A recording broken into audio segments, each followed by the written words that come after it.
Évangile de Jésus-Christ selon saint Luc.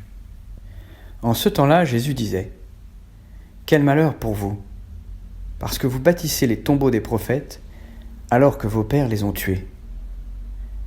Ainsi vous témoignez que vous approuvez les actes de vos pères, puisque eux-mêmes ont tué les prophètes, et vous bâtissez leurs tombeaux. C'est pourquoi la sagesse de Dieu elle-même a dit : Je leur enverrai des prophètes et des apôtres. Parmi eux, ils en tueront et en persécuteront. Ainsi, cette génération devra rendre compte du sang de tous les prophètes qui a été versé depuis la fondation du monde. Depuis le sang d'Abel jusqu'au sang de Zacharie, qui a péri entre l'autel et le sanctuaire. Oui, je vous le déclare, on en demandera compte à cette génération. Quel malheur pour vous, docteurs de la loi, parce que vous avez enlevé la clé de la connaissance, vous-même n'êtes pas entrés, et ceux qui voulaient entrer, vous les en avez empêchés. Quand Jésus fut sorti de la maison, les scribes et les pharisiens commencèrent à s'acharner contre lui et à le harceler de questions.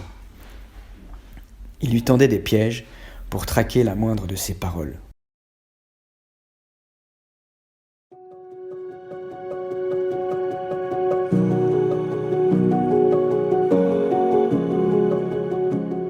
L'un des reproches que Jésus adresse aux docteurs de la loi, c'est d'avoir enlevé la clé de la connaissance. Cette expression assez curieuse peut nous faire réfléchir. Elle suppose d'abord que la connaissance est une clé. Par les lumières que le Seigneur donne à notre intelligence, par notre recherche et notre travail de réflexion, nous est donnée une voie d'accès importante au royaume des cieux. Cette clé doit donc être exploitée et utilisée. Chaque chrétien a le devoir de se former pour connaître Dieu et ainsi participer à son royaume. Cette clé doit être cependant utilisée de la bonne manière. La recherche intellectuelle, si elle n'est pas vécue dans le souffle toujours nouveau de l'Esprit Saint, peut devenir une fausse sécurité qui, plutôt que de nous rapprocher de Dieu, constitue une excuse pour ne pas entrer. Notre relation à Dieu ne se limite pas à une connaissance catéchétique ou théologique. Pire, notre prétendue connaissance peut, si elle est pervertie par l'orgueil, devenir un contre-témoignage qui dissuade nos frères dans leur cheminement. Je peux alors me demander aujourd'hui, est-ce que je cherche Dieu par les ressources de mon intelligence ? Et est-ce que je suis tenté de tirer une forme d'orgueil de la connaissance que j'ai de Dieu ?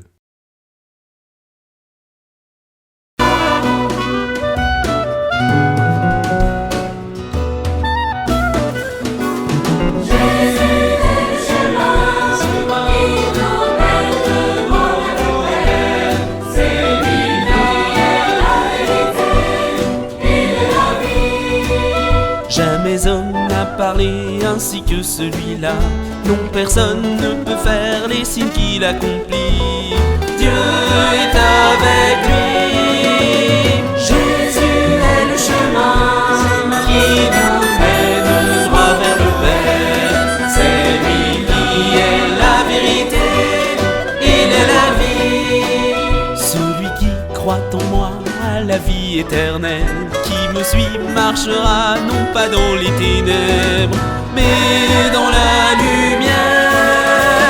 Jésus est le chemin qui nous mène droit vers le Père. C'est lui qui est la vérité, il est la vie.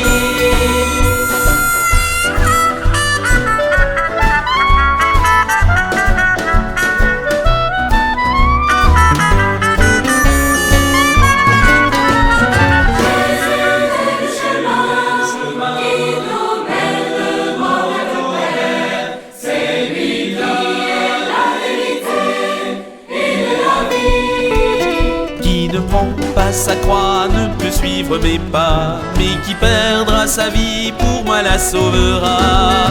Marchez à ma suite.